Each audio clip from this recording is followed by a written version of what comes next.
Hey Robert, I just wanted to record this to show you what tweaks I would make to this proposal so that it cash flows for the customer. So first thing I noticed, I went here to the SketchUp engineering department. If you see a sketch like this, you can send it back. You really want the panels to line up properly. You want the maximum panels that can fit on here. We have the whole east side of the roof that we can work with. If this customer doesn't mind the aesthetics of the panels tilted up facing south, what I would do is request a sketch from engineering that places panels both on the east and west facing roofs, tilted up facing south. It's going to create a compound angle, but it's going to give us a lot more efficiency. So that's going to be the first thing. The other thing I noticed is that this tilt angle, even if we were going to leave it on the west roof, is not 30 degrees. It's more like 20 degrees on a standard roof pitch. So we're going to want to, at the very least, change that to 20-degree tilt. The azimuth is fine. The true azimuth was 165, but this goes in increments of 15, so that's fine.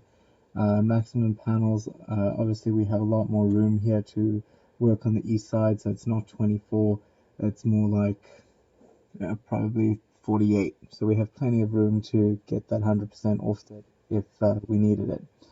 Now going to the input sheet, noticing that it's SRP, we actually don't want to go to 100% because of the true updates. So shooting for somewhere around 80% should be ideal. So we can go here and we can tweak the number of panels.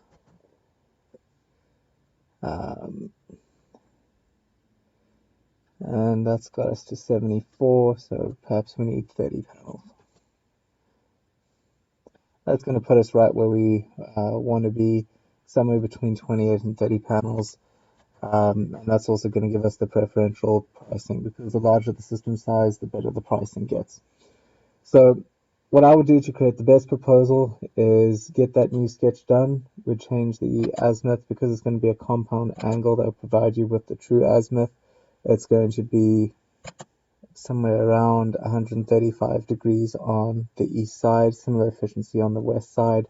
The tilt, we can leave it a little bit lower profile at the 20 degrees.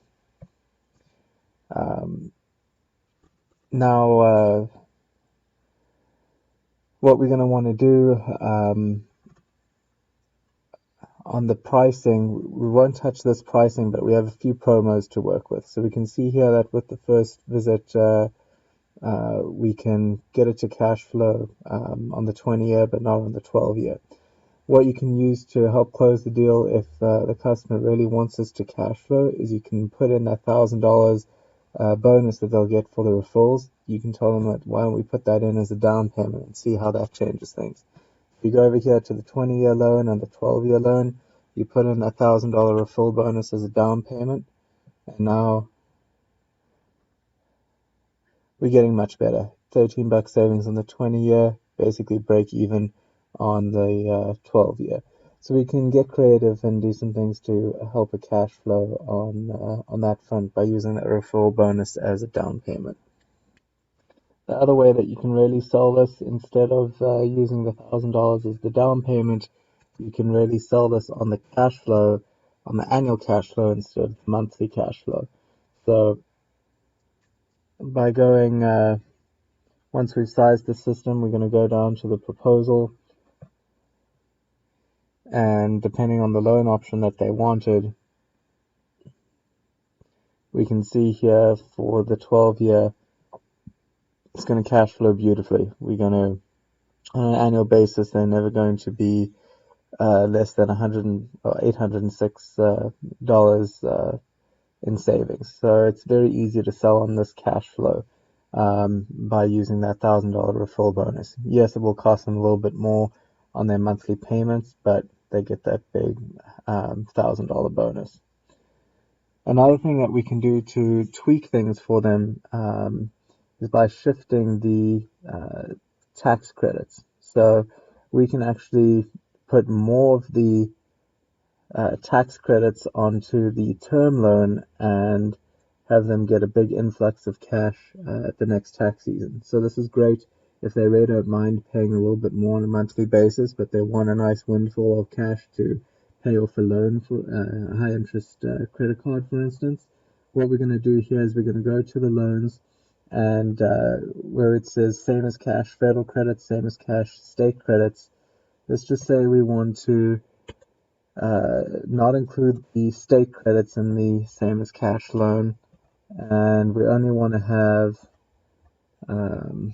$3,000 of the federal go on the same as cash and the rest to go on the term loan.